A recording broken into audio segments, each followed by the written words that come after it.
صلی اللہ علیہ وسلم نے فرمایا عزت معاف کرنے میں ہے. عزت کس چیز میں ہے؟ بدلہ لینے میں عزت. یہ حقائق ہے. عزت بدلہ لینے، جس نے ایک تھپڑ کے جواب میں 2 مارے وہ باعزت نہیں. بلکہ مسند امام احمد بن حنبل پڑھی، حضرت موسیٰ علیہ السلام کوہ طور پہ کھڑے، میرے رسول پاک علیہ السلام فرماتے ہیں جناب موسیٰ علیہ السلام نے اللہ کی بارگاہ میں عرض کیا، اے اللہ ساری دنیا کہتی ہے ہم عزت والے ہیں، ہم عزت والے ہیں، من اعز عبادک یا اللہ، اے اللہ تو بتا تیرے بندوں میں عزت والا کون ہے؟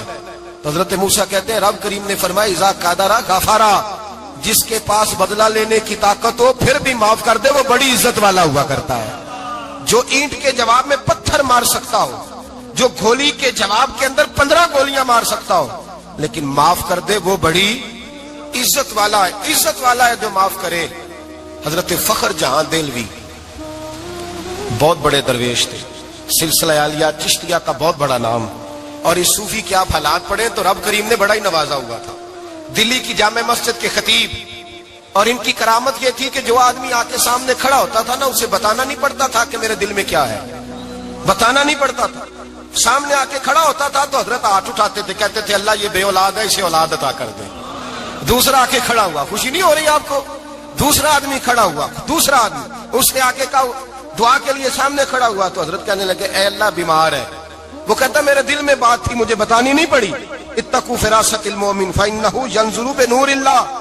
نبی پاک نے فرمایا مومن کی فراست قلبی سے ڈرا کرو، وہ تو اللہ کے نور سے دیکھتا ہے. نور الہی سے میں بیمار ہوں، کہنا نہیں پڑا، حضرت نے دعا کر دی. اب جب اجتماع زیادہ ہو گیا، لوگ بڑھ گئے، دلی کی جامع مسجد کے باہر بھی صفیں بچھنے لگی، تو بادشاہ کو ٹینشن ہو گئی کہ یہ مولوی میرے لیے مسئلہ ہی نہ بنا دے کل کو. اس نے ایک سازش رچی، ایک طوائف تھی، اس طوائف کو کچھ پیسے دیے، کہنے لگے ایکٹنگ کرنی ہے، کہنے لگی فکر نہ کریں. جمعے کا دن تھا، ہزاروں کا مجمع حضرت کے پیچھے جمعہ پڑھنے آیا. حضرت جمعے کی نماز پڑھا کے سیڑھیاں اتر رہے تھے، سائلین کا رش تھا، ادھر بھی لوگ تھے ادھر بھی لوگ. حضرت جا رہے، حضرت نیچے اتر رہے سیڑھیوں سے، دائیں بائیں لوگ ہیں. وہ بی بی آگے بڑھی اور اس طرح اس نے گفتگو شروع کی جیسے بڑا پرانا جاننے والی ہے. پتہ کیا لفظ ادا کرتی ہے؟ السلام علیکم. وعلیکم. کیسی طبیعت ہے؟ رات تو پھر آپ آ گئے، ملاقات ہی نہیں ہو سکی. وہ معاف کیجئے گا اس وقت اس لیے آئی ہوں کہ آپ رات کو مجھے کھوٹے سکے دے گئے تھے، کھوٹے سکے، تو میں بازار گئی ہوں تو دکاندار نے لیے نہیں، تو یہ کھوٹے سکے. وہ جو دائیں بائیں لوگ تھے نا مد و جزر ہونے لگا، جو پیار میں کچے تھے وہ تڑپنے لگے کہ ہمارا پیر رات کو کہاں ہوتا ہے. ہم نے تو کبھی پوچھا ہی نہیں، ہم تو سمجھتے ہیں حجرے میں ہوتا ہے، یہ رات کو کہاں ہوتا ہے، کہاں ہوتا ہے رات کو. جنہ اندر عشق سمایا اونا نہیں پاج جانا. سارے ایسے نہیں ہوتے. جنہ اندر عشق سمایا اونا نہیں پاج جانا. پاویں سونے ملن ہزارہ آسانی یار بٹاؤنا. کچھ تو کھڑے تھے کہنے لگے جو مرضی بھی ہو جائے، جو ہم نے دیکھا وہ دیکھ ہی کوئی نہیں سکتا، کوئی جو مرضی. کچھ مد و جزر کا شکار ہے. حالات بدلنے لگے. اب وہ بی بی اس طرح گفتگو کر رہی ہے جیسے بڑی پرانی جاننے والی ہے. کہنے لگی کھوٹے سکے دے گئے تھے، دکاندار نے لیے نہیں. حضرت کے چہرے پہ کوئی شکن نہیں آیا. آپ نے اپنا ہاتھ اٹھایا، جیب میں ڈالا، الٹا ہاتھ، پیسے نکالے اور سیدھا اس بی بی کے سر پہ رکھا. کہنے لگے بیٹی فکر والی بات کوئی نہیں، تم مجھ سے اصلی سکے لے جا، جا اصلی سکے لے جا، تیرا کام ہو جائے، اور فکر نہ کرنا، پھر بھی ضرورت پڑے نا تو آ جانا، میں اصلی سکے دے دوں گا. یہ لفظ کہہ کے حضرت نیچے اترے تو وہ دوڑی ہوئی آئی، پلٹ کے آئی، پیروں میں بیٹھی. کہنے لگی بابا تو کس مٹی کا بنا ہے، کس نور سے تیری تخلیق ہوئی ہے، کس حسین مزاج کا تو مالک ہے. میں وہ بی بی جس کو سارے لوگ گندی نظر سے دیکھتے ہیں معاذ اللہ، اور میں فلاں بادشاہ کے کہنے پر ایکٹنگ کرنے آئی طوائف، اور میں تیرے دروازے پہ تجھے بدنام کرنے آئی ہوں اور تو نے مجھے بیٹی بنا لیا ہے. آج تک کسی نے بیٹی نہیں کہا اور تو نے میرے سر پہ ہاتھ رکھ کے کہا بیٹی. یہ لفظ کہے قدموں میں گری، اٹھ کے حضرت نے سر پہ پھر ہاتھ پھیرا، اٹھی، آنسو پونچھے، نقاب اوڑا. کہنے لگی اب میں دلی والوں کو بتاؤں گی کہ فخر جہاں کی بیٹی کس طرح کی ہوا کرتی ہے، اب بتاؤں گی فخر جہاں کی بیٹی کس طرح کی ہوتی ہے. فرمایا میرا مکان اب کسی طوائف کا کوٹھا نہیں رہے گا، میں اسے مسجد بناؤں گی. اب قیامت تک وہاں سے یا درود پڑھا جائے گا یا محمد عربی کے نام کی اذانیں پڑھی جائے گی. یہ عزت ہے، یہ وقار ہے. بھائی آپ کسی کو معاف کر کے تو عزت لے سکتے ہیں. یہ بھی تو ہو سکتا تھا نا پکڑ لو اس کو، یہ تمہارے پیر پہ الزام لگانے آئی ہے، پکڑو مارو، یہ بھی کام ہو سکتا تھا. لیکن حضرت نے معاف کیا. امام زین العابدین میرے مصطفیٰ کریم کے نواسے، امام حسین کا میدان کربلا میں بچ جانے والے اکیلے بیٹے. اور امام زین العابدین فرماتے ہیں میں اگر 1 مہینہ عمرہ کرنے نہ جاؤں تو حجر اسود میری خواب میں آتا ہے اور مجھے آگے کہتا ہے حضور میری آنکھیں ترس گئی ہیں، مجھے دیدار تو کرا جائے، دیدار تو کرا جائے. اور حجر اسود جدھر امام صاحب گھما کرتے تھے آپ کے حالات میں لکھا حجر اسود بھی ادھر ادھر جاتا تھا طواف. اتنی بڑی شخصیت. مسجد نبوی سے نکلے تو ایک آدمی نے گالیاں دینی شروع کر دی. حضرت پہلے تیز چلتے تھے، جب وہ گالیاں دینے لگا تو آہستہ ہو گئے. وہ دیتا رہا. جب آپ کا گھر آ گیا تو آپ فرمانے لگے بھائی میرا مکان آ گیا ہے، کوئی بات اور کرنی ہو تو کر لے، میرے بچوں نے سن لیا تو تجھ سے ناراض ہوں گے. اور پھر وہ شخص کہتا جب یہ لفظ کہے نا تو مجھ پہ سختہ طاری ہو گیا، یہ کیا کہہ رہے ہیں؟ ہم تو دشمن کو بھی پاکیزہ سزا دیتے ہیں، یہ کیا کہہ رہے ہیں؟ حضرت نے کہا کوئی بات کرنی ہو تو کر لے، میرا مکان آ گیا ہے. وہ کہتا میں اس بات پہ بھی سختے میں تھا. تھوڑی دیر گزری تو فرمانے لگے بھائی ابھی تو نے میرے وہ عیب بیان کی ہے جن کا تجھے پتا تھا، میرے اندر تو اور بڑیاں کوتاہیاں پائی جاتی ہیں، اور بڑیاں کمیاں، بڑی پتا سارا ہے سردار نو کیتیاں دا من نانم کے من دانم، تجھے کیا پتا میرے تو بڑے عیب چھپے ہوئے ہیں. وہ شخص کہتا ہے مجھ پر دوسرا بم گرا تو پاک محبوب کا پاک نواسا، پاک فاطمہ کے پاک پوتے اندر گئے. کہنے لگے ٹھہر جا، جانا نا، رک میں آیا. کہتے اندر گئے، 1 بوتل سرکے کھلائے، 1 بوتل شہد کھلائے، 5 کلو کھجوریں لائے، میرے ہاتھ میں تھمائی. کہنے لگے تحفہ ہے. کہتے ہیں میں اب تو ماری گیا. میں نے کہا حضور یہ کیا ہے سارا کچھ؟ میں گالیاں دے رہا تھا. آپ فرمانے لگے جو تو کر رہا تھا وہ تیرا کردار ہے اور یہ جو میں نے کیا ہے یہ میرا کردار ہے. اس لیے کہ میرے دادا مولا علی شیر خدا حل عطا مشکل کشا، حضرت علی نے نصیحت فرمائی تھی کہ بیٹا جو گھر آئے وہ خالی ہاتھ نہیں جانا چاہیے، جو دروازے پہ آئے وہ خالی ہاتھ نہیں جانا چاہیے. حضرت پیچھے پلٹے تو وہ پیروں میں بیٹھ گیا. کہنے لگا حضور میں نے حسین کو نہیں دیکھا، میں نے علی فاطمہ کو نہیں دیکھا، میں نے مصطفیٰ کو نہیں دیکھا، پر آپ کو دیکھ کے لگتا ہے کہ ان کے اخلاق کتنے اعلیٰ ہوں گے، کتنے اعلیٰ ہوں گے. میں لعنت بھیجتا ہوں اس پر جس نے مجھے کہا تھا کہ زین العابدین کو برا کہو، کائنات میں اگر قصیدے پڑھنے چاہیے تو مصطفیٰ کی آل کے پڑھنے چاہیے، اگر تعریف کرنی چاہیے تو رسول اللہ کی آل کی کر. تیری نسل پاک میں ہے بچہ بچہ نور کا، تیری نسل پاک میں ہے بچہ بچہ نور کا، تو ہے نے نور تیرا سب گھرانہ نور کا. اور میں آپ تو تعریف کے تو بھائی یاد رکھیں آپ بدلہ لے کے عزت نہیں کرا سکتے. عزت تو معافی میں ہے، معافی میں عزت ہے. حضرت بایزید بستامی کے ساتھ یہودیوں کا پیشوا رہتا تھا. زیادہ تر مخالفتیں حسد کی وجہ سے ہوتی ہیں، حسد بنیادی وجہ ہوتی ہے. قرآن مجید نے کہا محبوب تیرے ساتھ جو زیادتی کرتے ہیں معاذ اللہ بے ادبی کرتے ہیں، حسد من عند انفسہم، ان کے دلوں میں تیرا حسد ہے. حسد بنیادی وجہ ہے اختلاف، حسد ہوتا ہے جو وجہ بنتا ہے. حضرت بایزید بستامی کے پڑوس میں یہودیوں کا پیشوا رہتا تھا، آپ کی مخالفت کرتا، ساری زندگی اس نے مخالفت کی. یہودیوں سے بڑا مانتے تھے، اس سے کوئی غلطی ہو گئی سارے اسے چھوڑ گئے. پہلے رئیس اعظم ہوتا تھا پھر غریب ہو گیا. ایک دن حضرت بایزید بستامی گھر آئے تو بچے کے رونے کی آواز آئی. زوجہ سے پوچھنے لگے اس کا بچہ کیوں روتا ہے؟ تو کہنے لگی آپ کو پتا ہے نا اب لوگ اسے چھوڑ گئے ہیں تو گھر میں دیا نہیں جلتا، بچہ چھوٹا ہے اندھیرے میں روتا ہے. رات گہری ہو گئی تو حضرت بایزید نے اپنے گھر سے دیا اٹھایا، اپنے گھر سے دروازے پہ دستک دی. وہ باہر آیا تو جناب بایزید کا انداز کیا ہے؟ اس نے مخالفت کی زندگی بھر. انداز کیا ہے؟ باہر آتے ہی نا آپ فوراً اس کو بولنے نہیں دیا. کہنے لگے بھائی سن لے، میں پہلے بھی آ سکتا تھا، دیر سے اس لیے آیا ہوں کہ گلیاں سنسان ہو جائیں، لوگ سو جائیں، تجھے اور مجھے کوئی نہیں دیکھ رہا ہے کہ میں ہوں دوسرا تو ہے، اور تو مجھے اچھی طرح جانتا ہے. بایزید وہ نہیں کہ جو نیکی کرے گا اور دنیا کو بتائے گا، میں تیرا راز بھی رکھوں گا. اور بچے تو معصوم ہوتے ہیں نا. فرمایا میرے بڑے ہو گئے تیرے چھوٹے ہیں، یہ پکڑ لے دیا گھر میں لے جا، اور میرا وعدہ ہے کسی کو ساری زندگی اس نے مخالفت کی. وہ شخص کہتا ہے مجھے بولنے کا موقع ہی نہ دیا، دیا دے کے چلے گئے. اگلی شام پھر آئی، رات گہری ہوئی تو پھر دروازے پہ دستک ہوئی. میں باہر گیا، نیا چراغ، نئی بتی، نیا دیا. کہنے لگے دیکھ کوئی نہیں دیکھ رہا، میں اس وقت آیا ہوں جب تنہائی ہو اور تو مجھے جانتا ہے، میں غلط بات بھی نہیں کرتا، یہ دیا رکھ لے، میں کسی کو بتاؤں گا بھی نہیں. کہتے چلے گئے. تیسرا دن آیا تو وہ یہودی کہتا ہے میرے صبر کا بندھن ٹوٹ گیا، میں ٹوٹ گیا. ان کی نیکی نے مجھے خرید لیا، ان کے معاف کرنے نے ان کی عزت میرے دل میری روح میں بڑھا دی کہتے ہیں جب دروازے پر دستک دی میں باہر آیا, انہوں نے دیا تھمایا, کہنے لگے دیکھ بھی کوئی نہیں رہا, اور تو مجھے جانتا ہے میں مصطفیٰ کا غلام ہوں, میں جھوٹ بھی نہیں بولتا, میں بتاؤں گا بھی نہیں, تیرا راز رکھوں گا. کہتے انہوں نے دیا تو اس یہودی پیشوا نے شور مچانا شروع کیا, کہنے لگا مسلمانوں باہر نکلو, یہودیوں باہر آؤ, عیسائیوں باہر آؤ. شور مچ گیا, لوگ چھتوں پہ چڑھ گئے. کیا ہوا کیا ہوا؟ کہنے لگا یہ بایزید ہے, میں یہودیوں کا پیشوا ہوں.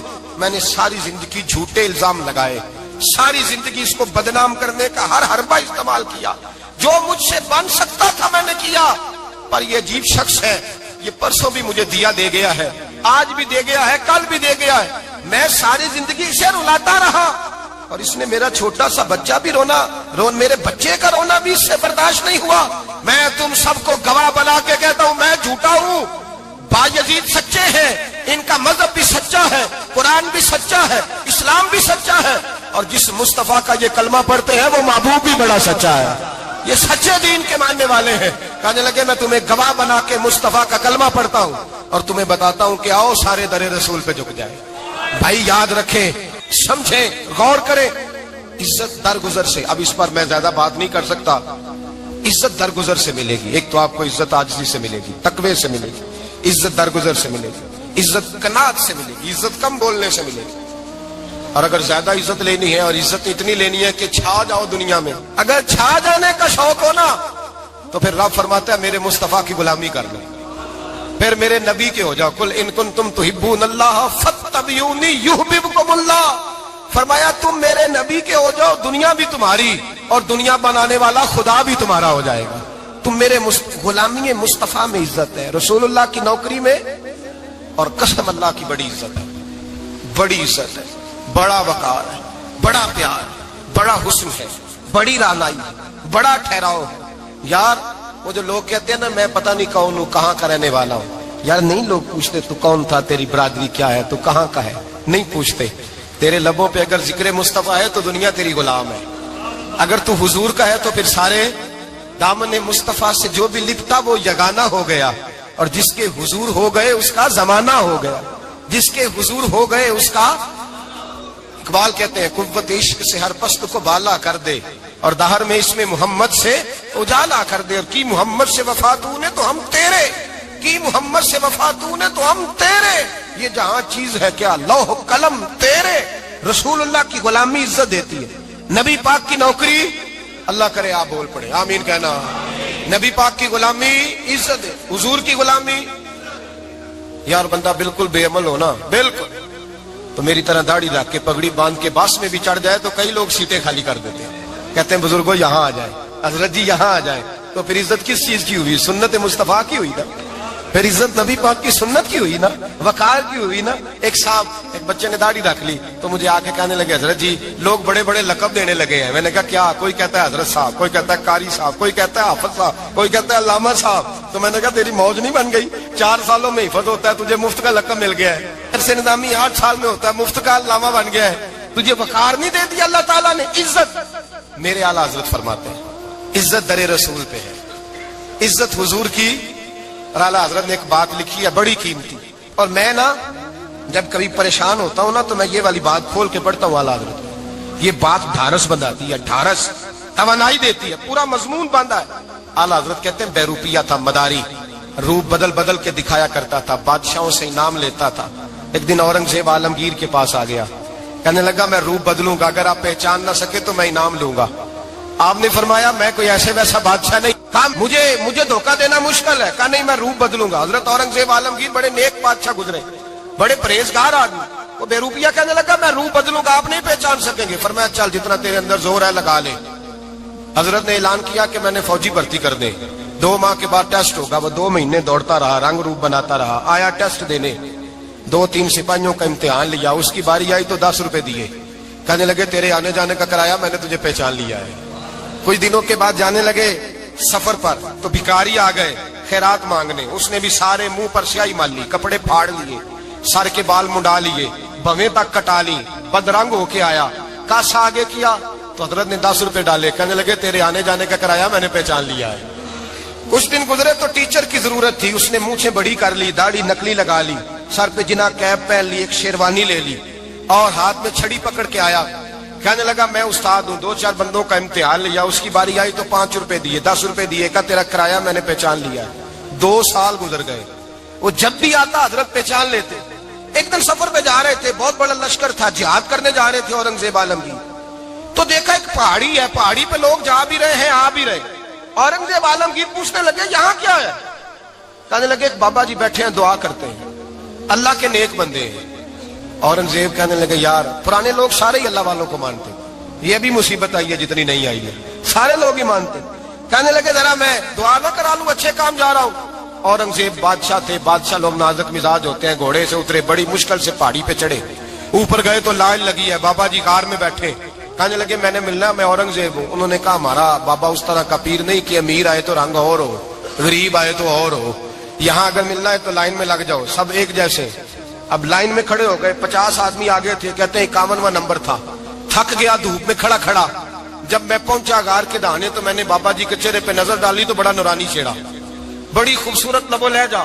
میں نے کہا میرے جیسا آدمی بھی پگڑی باندھ لے تو اچھا لگنے لگ جاتا ہے، بڑا خوبصورت انداز۔ کہتے ہیں میں ان کے پاس اتحیات کی حالت میں بیٹھ گیا، میں نے کہا حضور میں جا رہا ہوں جہاد کرنے، دعا کرنا۔ بزرگوں نے ہاتھ اٹھائے، اللہ اس کی مدد فرما، دین کو غلبہ عطا فرما، اسے دین کا سچا پکا سپاہی بنا۔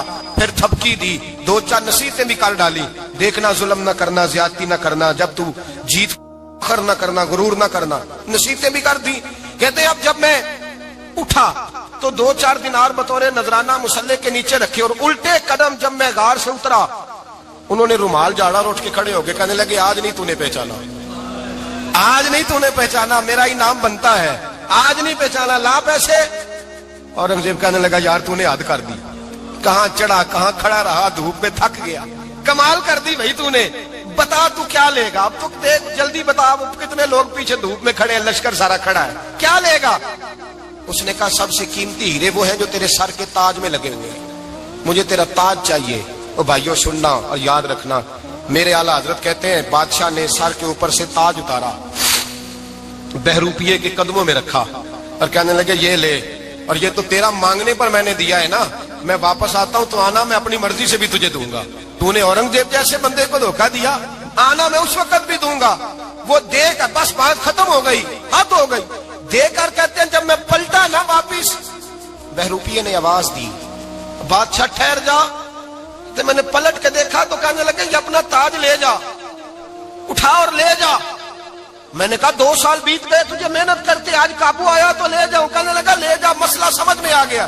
میں نے کہا مجھے بھی تو سمجھانا، تو کہتے ہیں وہ پھوٹ پھوٹ کے رویا، اس کی آنکھیں برس پڑی، سیلاب کی طرح آنسو بہ نکلے، تڑپا اور رو کے کہنے لگا بادشاہ میں نے جھوٹ موٹ رسول اللہ کی غلامی اختیار کی تھی، جھوٹ موٹ کی داڑھی، جھوٹ موٹ کی پگڑی، جھوٹ موٹ کا فقر، میں نے جھوٹ موٹ نبی پاک کا لباس پہنا ہے، تو تیرے جیسے بادشاہوں کے تاج میرے قدموں میں آ گئے ہیں، اگر میں سچ مچ رسول اللہ کا غلام بنوں گا تو اللہ کیا کچھ عطا فرمائے گا، اللہ کتنی نعمتوں سے نوازے گا۔ میرے اعلیٰ کیا فرماتے ہیں؟ اعلیٰ حضرت فرماتے ہیں فرشتے بھی کرتے ہیں تعظیم میری۔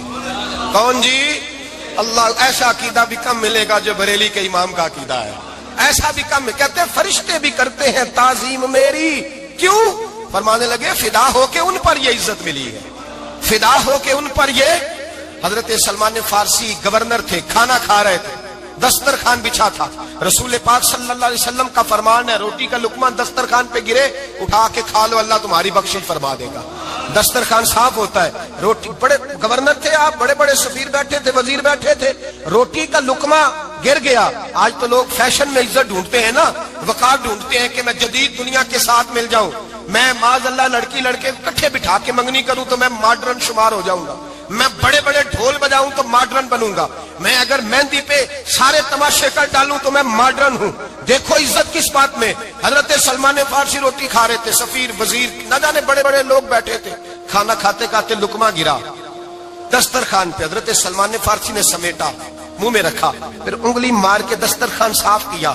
ایک صحابی کان میں کہنے لگے سلمان کیا کر رہے ہو، کیا کر، آپ گورنر ہے، سوچئے تو صحیح، یہ لوگ کیا کہیں گے دنیا دار کے مسلمانوں کو روٹی نہیں ملتی، اٹھا اٹھا کے کھا رہے۔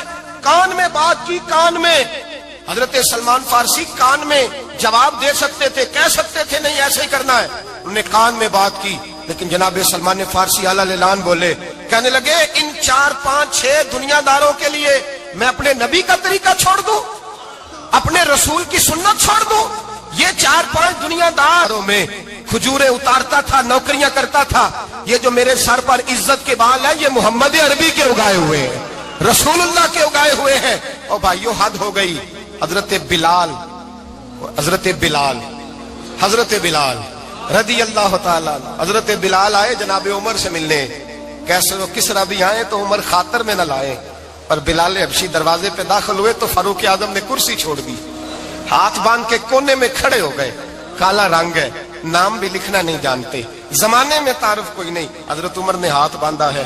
لوگ کہنے لگے عمر تو کیسے ہو, کس طرح سے نہیں ڈرتا, یہ کون آ رہا ہے جس کے لیے تیرا اتنا استقبال ہے؟ حضرت عمر کہنے لگے چپ کر جاؤ, اس کی بات نہ کرنا, اسے آنے دو, اس کی بات نہ چھیڑنا.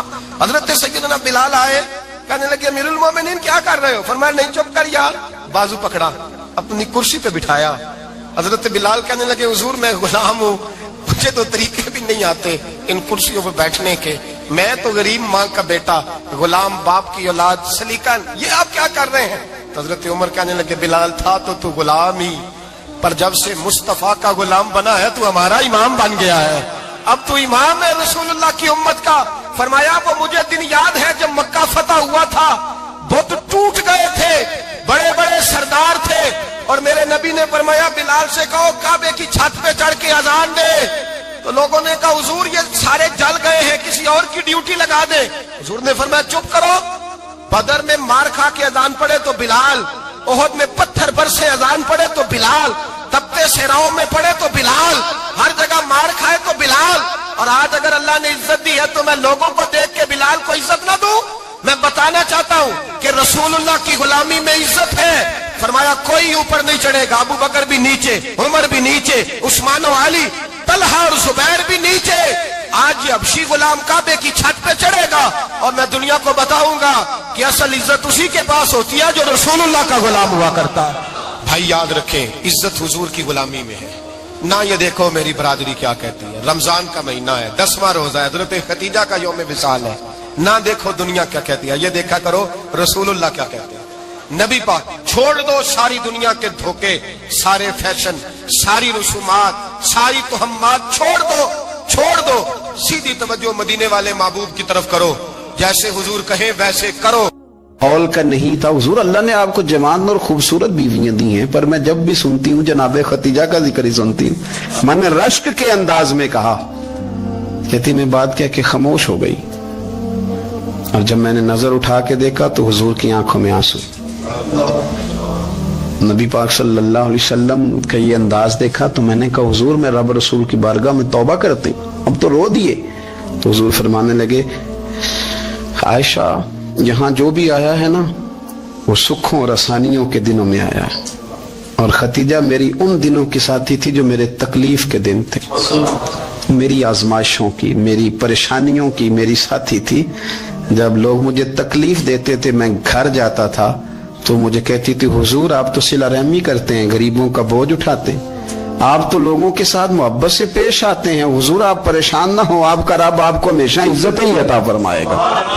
فرمایا وہ میری تکلیفوں کی اسے کیسے, میرے بھائی رشک کیا لوگوں نے ایک دوسرے پر, حسد نہیں کیا. ہم تو نا جی اپنی مرضی کے فیصلے کرتے کرتے پیچھے رہ گئے. ہم نے لوگوں کو پیچھے کرنے کا سوچا تھا لیکن ہم سب سے پیچھے رہ گئے. ہم نے سیاست اور سازش کی تھی کہ کچھ لوگوں کے دلوں پہ پیر رکھ کے میں اپنا قد اونچا کروں گا, کچھ کے سینوں پہ پیر رکھ کے, لیکن ایسا نہیں ہوتا, یہ ہوتا نہیں. آپ کسی کی جگہ نہیں لے سکتے اس لیے کہ رب نے سب کی جگہ اپنی اپنی بنائی ہوئی, سب کی جگہ. ہاں ایسا ضرور ہوتا ہے کہ کئی دفعہ نا ہم اپنے مقام کو گرا لیتے ہیں. وہ کسی نے کہا تھا کہ ایسا نہیں کہ تیری جگہ کوئی اور آ گیا, لیکن تیرا مقام بھی اب تیرا نہیں رہا. ہوتا یہ ہے کہ ہم نہ گرا لیتے ہیں اپنے آپ. اگر ہم رشک کا ماحول پیدا کریں, رشک کا, اور ہم کہیں کہ کیا بات ہے میں بھی سفر کروں گا, اس جانب جاؤں گا, بجائے یہ کہنا کہ فلاں آدمی بڑا آگے نکل گیا ہے, یہ کر کے نکل گیا ہے, وہ کر کے نکل گیا ہے, یہ کہنا کہ یار میں بھی رب کریم کی اس مدد کو تلاش کرتا ہوں جس کی برکت سے اللہ نے اس پر فضل فرمایا. امام غزالی فرماتے ہیں 3 لوگوں میں حسد زیادہ ہوتا ہے, بغض زیادہ پیدا کر لیتے ہیں. اب چونکہ مضمون ہے تو ساری بات کھول کے ہی کرنی پڑے گی نا. فرماتے ہیں 3 لوگوں میں حسد، بڑے عہدے والوں میں حسد زیادہ ہوتا ہے. یعنی صوبائی وزیر کہتا ہے کہ حق میرا ویسے وفاقی وزیر کا تھا، اور وفاقی وزیر کہتا ہے کہ جتنا میرا تجربہ ہے نا، مجھے بنایا وزیر اعظم ہی جاتا تو بات ٹھیک تھی. حسد زیادہ، بڑے عہدوں والوں میں حسد. اور امام غزالی فرماتے ہیں مالداروں میں حسد زیادہ ہوتا ہے. غریب نے غریب سے کیا جلنا ہے؟ جلنے کو شے ہی کوئی نہیں، کس سے جلیں گے؟ تو غریب تو بیچارہ 4 روٹیاں ہوتی ہیں تو کہتا ہے چلو ٹھیک ہے آ جاؤ، دونوں مل کے بیٹھ جاتے ہیں. غریبوں کے دوست بھی غریب. امیر حسد کرتے ہیں، وہ سودے پہ سودا کرتے ہیں، وہ ایک دوسرے کی کمزوریاں بیان کرتے ہیں. میں نے گاہکوں کو نفع لیتے دیکھا ہے، فلانے سے مال لیتے تھے جی، اس نے بڑا تنگ کیا، تو کہتا ہے اسی طرح کا تو مجھ سے خریدا کر. لوگ استعمال کر جاتے ہیں. وجہ بیچ میں کیا ہوتی ہے؟ حسد، عداوت، خرابی ہوتی. اور تیسری بات امام غزالی نے شاید میرے لیے کہی ہے. امام غزالی فرماتے ہیں علماء میں حسد بڑا ہوتا ہے، عہدیداروں میں، مالداروں میں اور علم والے لوگوں میں. وہ بھی اللہ کی تقسیم پر راضی نہیں ہوتے، چونکہ وہ سمجھتے ہیں مجھے یہ لفظ آتے ہیں، میری قابلیت زیادہ ہے، میں زیادہ پڑھا لکھا ہوں، تو یہ منصب بھی میرا تھا، یہ کام بھی میرا تھا، یہ بھی میرے پاس ہونی چاہیے. ایسا نہیں ہوتا، یہ تو رب کریم کی عطا ہے. میں کئی دفعہ کہہ چکا ہوں کہ کام لینے پہ آئے تو میرے جیسے بیکار آدمی سے کام لے لے، یہ اس کی عطا ہے. اب ہمیں کرنا کیا ہے؟ ہمیں اس کی تقسیم پر راضی رہنا ہے، اس کی تقسیم پر قربان جائیں. رسول پاک علیہ السلام سے صحابی نے پوچھا حضور عزت کیا ہے؟ فرمایا جو رب نے تجھے دیا اس پہ راضی ہو جا، اللہ عزت عطا کر دے گا. قناعت کر، جو اللہ نے تجھے دیا اس پر قناعت کر، اللہ تجھے عزت دے دے گا. حضور ذلت کیا ہے؟ فرمایا لوگوں سے لالچ نہ رکھنا، تو ذلیل ہو جائے گا. لالچ نہ کر.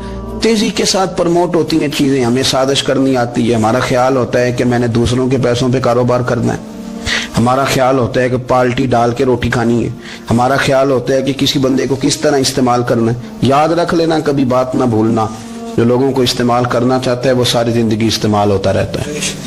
جو کسی شخص کو کسی مقام پر رسوا کرنا چاہتا ہے اپنی عزت بچا نہیں پاتا. جو آدمی لوگوں کو حقیر جانتا ہے اللہ اسے کبھی عزتیں عطا نہیں کرتا، وہ گڑھوں کے اندر گرتا چلا جاتا ہے. یاد رکھیں جو عزتیں دینی شروع کر دے رب اسے باعزت بنا دیتا ہے. جو پیار کرنا شروع کر دے معاشرے میں لوگ اس سے پیار کرنے لگ جاتے ہیں.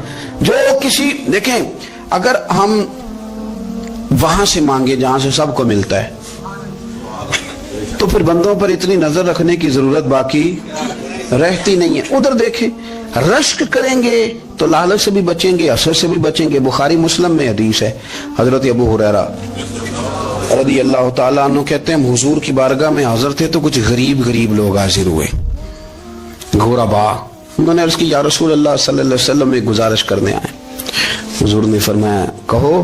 یا رسول اللہ امیر تو ہم سے آگے نکل گئے. حضور نے فرمایا کس بات میں؟ عرض کی حضور نمازوں میں نہیں ہم گزرنے دیتے، اتنے نفل وہ پڑھتے ہیں اتنے ہم بھی پڑھ لیں گے. صحیح بتانا صحیح. آج کل یہ نمازوں کا مقابلہ بھی ہے کہ نفل میں نے زیادہ پڑھنے، عبادت میں نے. ہمارے اصحاب رحمت اللہ علیہ فرمایا کرتے تھے آستانوں پہ گدی نشینوں کا تو رولا ہوتا ہے، اللہ اللہ کرنے کا رولا نہیں ہوتا. یہ تو شور ہوتا ہے کہ سجادہ میں ہوں سجادہ، اور سب نے کوئی نہ کوئی کہانی سنائی ہوتی. کہتے نہیں ابا جی مجھے کہہ گئے تھے کان میں. دوسرا کہتا نہیں مجھے لکھ کے دے گئے تھے. تیسرا کہتا تمہیں تو پتہ ہی نہیں، تم تھے ہی نہیں، عمرے پہ تو میرے ساتھ گئے تھے. جو میرے ساتھ ان کا معاہدہ ہوا وہ خانہ کعبہ میں ہوا ہے، لہذا میرا پہلا نمبر ہے. سب کے پاس کوئی نہ کوئی معاملہ ہوتا ہے. یہ سارے کام کوئی ضروری نہیں. ضروری کیا ہے کہ وہ جو کہتے تھے کرو، جس نے سب سے زیادہ کر کے دکھایا وہ زیادہ جانشین ہے. وہ زیادہ جانشین ہے جس نے زیادہ کر کے دکھایا. معاملہ تو یہ ہے کہ اس رستے پہ کس نے چلنا ہے. لوگ تو سجادہ نشینی سے بھاگا کرتے تھے، بھاگتے تھے. حضرت ابو بکر صدیق رضی اللہ تعالیٰ عنہ کا وصال ظاہری ہوا تو حضرت عمر خلیفہ بنے. تیسرا دن تک خلیفہ بنے ہوئے. 2-3 چھوٹی بچیاں آ گئیں. چاچا جان آپ خلیفہ بنے؟ فرمایا ہاں. چلو پھر عصر کے بعد ابو بکر ہمارے گھر جاتے تھے. فرمایا پتر تمہارے گھر کیا ہے؟ کہنے لگی ہم یتیم ہیں، ہمارا بھائی کوئی نہیں.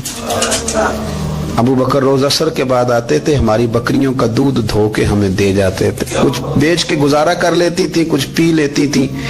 چچا آج 3 دن ہو گئے، میری اماں بھی روتی ہے، بہنیں بھی روتی ہیں، آپ چلیں گے؟ تو جناب سیدنا عمر فاروق کہتے ہیں میں نے دستار سر پہ رکھی اور پٹکا میں نے اپنے کندھے پہ رکھا، بیٹیاں آگے آگے، میں پیچھے پیچھے، روتے جا رہے ہیں۔ ایک صحابی نے پوچھا عمر کیوں رو رہے ہو؟ کہنے لگے یار یہ ابو بکر کتنا مشکل رستہ دے کے گیا، کتنا مشکل رستہ ہے اس کے طریقے پہ چلنا۔ یہ لوگ تو سجادہ نشینی اتنا کٹھن کام تھا، لوگ بھاگا کرتے تھے۔ شوق آ گیا اب رسول کریم علیہ السلام کے حضور ناز حاضر ہو کے عرض کی حضور امیر آگے گزر گئے، نمازوں میں نہیں ہم گزرنے دیتے، ہم ان سے زیادہ پڑھیں گے، نفلوں میں نہیں گزرنے دیتے، زیادہ پڑھیں گے۔ یا رسول اللہ صلی اللہ تعالی علیہ وسلم ہم انہیں نا تلاوت قرآن پاک میں نہیں آگے گزرنے دیں گے، وہ ہم زیادہ پڑھیں گے، لیکن حضور وہ مالدار ہیں، غلام آزاد کرتے ہیں، صدقات کرتے ہیں، خیرات، اس کا ہم کیا کریں؟ حضرت سیدنا ابو ہریرہ فرماتے ہیں کہ جواب تو حضور نے بعد میں دینا تھا، اور جب ان کا سوال ختم ہوا تو میں نے حضور کا چہرہ نور دیکھا تو رسول پاک کا چہرہ خوشی سے کھلتا ہوا مجھے نظر آیا۔ گویا یہ جو رشک ہے نا کہ نیکی میں آگے گزرنا، یہ حضور کو اتنا پسند آیا کہ ان کے سوال سے حضور بڑے راضی ہوئے۔ کریم فرمانے لگے، حضور فرمانے لگے میں تمہیں ایک وظیفہ بتاتا ہوں، تم وہ پڑھو، امیر جتنی بھی نیکیاں کریں گے نا اللہ تمہیں ان کے برابر ثواب دے دے گا، لے لو نسخہ، یہ کرو کام۔ یا رسول اللہ بتائیں، فرمایا رات کو نا 33 بار سبحان اللہ پڑھا کرو، 33 بار الحمدللہ پڑھا کرو، 34 بار اللہ اکبر پڑھا کرو۔ اب جتنی بھی نیکیاں امیر کریں گے نا تمہارے وظیفے کی برکت سے اللہ تمہیں ان کے برابر ثواب عطا کر دے گا۔ اب جناب ابو ہریرہ کہتے میں نے ان کے چہرے دیکھے تو مجھے یوں محسوس ہوا کہ جس طرح کسی بندے کی کھوئی ہوئی رقم مل جائے تو وہ راضی نہیں ہوتا، کھوئی ہوئی رقم مل جائے تو بڑا جیسے کوئی اس کے ہاتھ، چلیں اپنا ترجمہ کر لیتے ہیں، کمیٹی نکلنے پہ نہیں بندہ بڑا راضی ہوتا کہ 11 مہینے سے دے رہا تھا، 10 مہینے سے چلو نکل ہی آئی ہے، شکر ہے اللہ کا، بڑا خوش ہوتا ہے بندہ، بڑا راضی ہوتا ہے۔ اس طرح ان لوگوں کے چہرے کھل اٹھے، کیا بات ہے حضور، بس اب نہیں ہم گزرنے دیتے۔ گھر چلے گئے، وظیفے پڑھنے لگے۔ کچھ دنوں کے بعد ان میں سے کچھ لوگ واپس آئے۔ حضرت ابو ہریرہ کہتے ہیں مجھے چونکہ وہ پرانی بات یاد تھی تو میں دلچسپی سے ان کا آنا جانا دیکھنے لگا۔ وہ کریم کی بارگاہ میں آ کے بیٹھے تو ان میں سے ایک شخص بڑی پریشانی کے ساتھ کہنے لگا حضور بڑی پریشانی لگ گئی۔ فرمایا کیا ہوا؟ عرض کی یا رسول اللہ صلی اللہ علیہ وسلم وہ جو آپ نے وظیفہ بتایا تھا نا، میرے کچھ پڑوسی امیر ہیں وہ تو انہوں نے بھی سن لیا ہے حضور، رات میں نے سنا ہے وہ مالدار بندہ ہے، صدقے خیرات بھی بڑے کرتا ہے، غلام بھی بڑے آزاد کرتا ہے، پر وہ بھی سوتے وقت 33 بار سبحان اللہ پڑھ رہا تھا، وہ تو اس نے بھی سن لیا حضور، وہ بات یہاں سے نکلی ہے، جانے کہاں کہاں پہنچی ہے، تو وہ بھی پڑھ رہا تھا حضور اب کیا بنے گا؟ تو کہتے ہیں اس کے سوال پر بھی میرے حضور بڑے ہی مسکرائے، باقاعدہ دہک ہو گیا حضور کے، دہک ہو گیا، سرکار کھول کے نہیں مسکراتے تھے، لیکن آج حضور اتنا مسکرائے کہ میں نے حضور کے مقدس دانتوں کی زیارت کر لی، دہک ہو گیا باقاعدہ حضور کا۔ حضور فرمانے لگے انہوں نے بھی سن لیا حضور، اور سن کے پڑھنا بھی شروع کر۔ اب بات کو سمجھیں کہ کسی امیر نے یہ نہیں کہا کہ یہ تو غریب کے لیے وظیفہ تھا، میں کہتا ہوں اللہ اللہ کا مزاج ہی نہیں، مزاج یہ کہ سیاست کیسے کرنی ہے، چکر کیسے چلانا ہے، کوئی کہانی کیسے سنانی ہے، ادھر ان کو ملا، حالانکہ بات تو غریبوں سے ہو رہی تھی، حضور وہ تو انہوں نے بھی پڑھنا شروع کر دیا۔ اب ہم کیا کریں؟ تو رسول کریم نے فرمایا وہ بھی پڑھ رہے ہیں، حضور پڑھ رہے ہیں، تو فرمایا ذالک فضل اللہ یؤتیہ من یشاء، بھائی پھر یہ تو اللہ کا فضل ہے نا، وہ جسے چاہے عطا کرے۔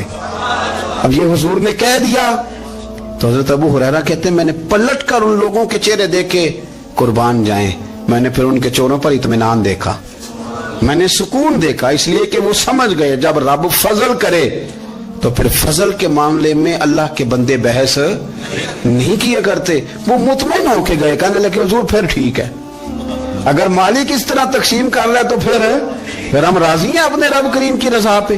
اپنی زندگی جب آپ بڑی محبت سے قرب و جوار سے تشریف لاتے ہیں، میں قرآن و سنت کے بہت سارے عنوانات دیکھ کے آپ کی خدمت میں ایک بات عرض کروں، اپنی ساری توجہ اپنے رب رسول کی جانب مائل کریں۔ جتنا آپ دائیں بائیں دیکھیں گے نا اتنا گاڑی کے ٹکرانے کا خطرہ بڑھ جائے گا، وسوسے زیادہ آئیں گے، الجھ جائیں گے۔ اتنا زیادہ دائیں بائیں نہ دیکھیں، یہ کیا کر رہا ہے، فلانا کیا کر رہا ہے، فلانے کا یہ معاملہ کس طرح کا تھا، نا نا نا، آپ توجہ اللہ کی جانب رکھیں. دیکھیں میرا اور میرے رب کا معاملہ ٹھیک چل رہا ہے، اللہ رسول کے ساتھ میرے معاملات ٹھیک ہیں. یہاں تو آپ کسی کی اصلاح کریں گے، دعوت دیں گے یا دعا کریں گے، تنقید کی تو ویسے دین میں اجازت نہیں ہے. آپ نے یہاں کسی کی اصلاح کرنی اور وہ درد کے ساتھ کرنی، اور یہاں کسی کے لیے دعا کرنی ہے کہ یا اللہ اس بندے پہ رحم فرمائے، سے بدل دے. تنقید کی اور طنز کی تو اجازت.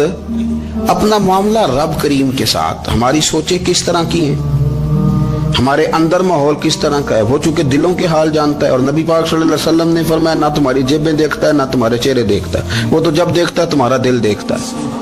اس کی کیفیت کیا ہے؟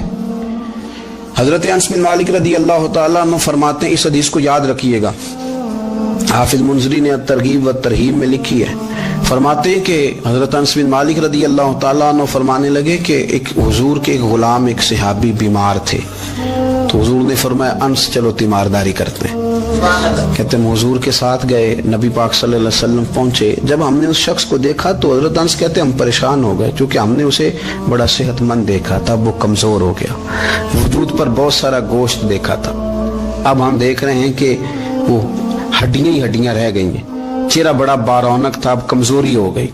رسول کریم تشریف لے گئے اور حضور اس کی چارپائی کے سرہانے بیٹھے، اور جب حضور نے اپنا دست مبارک اس کے بالوں میں رکھا اور نبی پاک نے دست شفقت پھیرا تو کہتے ہیں اس شخص نے آنکھیں کھولی اور حضور کا چہرہ دیکھا تو اس کی خوشی کی کوئی انتہا نہ رہی، بڑا راضی ہوا، بڑا راضی. اور حضور نے اس کے لیے دعا کی، اس دعا پر بھی اسے بڑا اطمینان قلب بھی نصیب ہوا. کہتے ہیں حضور اکثر تیمارداری فرماتے تھے، پر آج نہ حضور نے ایک نرالی، انوکھی اور انفرادی بات ارشاد فرمائی. حضور نے فرمایا تو بڑا صحت مند تھا، کمزور ہو گیا، بڑا طاقتور تھا تو ضعیف ہو گیا، ایک سوال کا جواب تو دے. یا رسول اللہ فرمائیے. تو حضور فرمانے لگے اس حالت میں جب تو شدید بیمار اور تکلیف میں، یہ بتا کہ اس وقت تیرا اپنے رب کے بارے میں گمان کیا ہے. حضرت انس کہتے ہیں پہلے حضور بیماروں سے یہ سوال نہیں پوچھتے تھے، آج پوچھا، کیونکہ صحت میں لوگوں کی زبان پہ شکر ہوتا ہے اور بیماری میں شکوے ہوتے ہیں، معاذ اللہ. اس وقت اللہ کے بارے میں یہ سوچ حضور نے ہمیں دی ہے. تم نے ہر وقت یہ ذہن بنانا ہے کہ یہاں رب کریم کے بارے میں کیا تصورات پل رہے ہیں، آوازیں کیا اٹھ رہی ہیں، اس وقت تیرا اللہ کے بارے میں گمان کیا ہے. جناب انس بن مالک کہتے اس نے ہمیں اشارہ کیا کہ مجھے اٹھا کے بٹھاؤ. ہم نے بٹھایا تو کہتے ہیں پھر اس نے اپنی آنکھیں کھولی اور حضور کے چہرے نور پر نظر کر کے نظر جھکا لی. عرض کرتا یا رسول اللہ میں کمزور ہوں، بیمار ہوں، تکلیف میں ہوں، اٹھ نہیں سکتا، کھا نہیں سکتا، پر حضور ابھی بھی میرے دل سے آواز یہی نکلتی ہے کہ میرا رب بڑا ہی کریم ہے، میرا اللہ بڑا ہی مہربان ہے، وہ بڑا ہی معاف کرنے والا ہے، وہ اپنے بندوں سے پیار ہی بڑا کرتا ہے. آپ میری بات کو سمجھیں، کیفیت کیا ہے اور الفاظ کیا ہیں. حضور وہ مجھ سے بڑی محبت کرتا ہے، بڑے پیار والا ہے. یہ لفظ کہتے کہتے آواز بھرا گئی، آنسو نکل آئے. پھر اس نے تکلیف زیادہ محسوس کی تو وہ لیٹ گیا اور پھر اس نے حضور کے چہرے نور پہ نظر ڈالی، کلمہ پڑھا، روح ہی پرواز کر گئی. حضرت انس بن مالک فرماتے ہیں ہم اس کے گھر سے نکلے اور جب حضور اس کے کمرے سے باہر آئے تو رسول کریم نے پلٹ کر رک کر پھر پیچھے دیکھا اور فرمایا انس اگر کسی جنتی کی زیارت کرنی ہے تو میرے اس غلام کا چہرہ دیکھ لو. اس لیے کہ جن لوگوں کے نظریات رب کریم کے بارے میں اس طرح کے ہوں پھر ان کے خاتمے خیر کے ہوتے ہیں.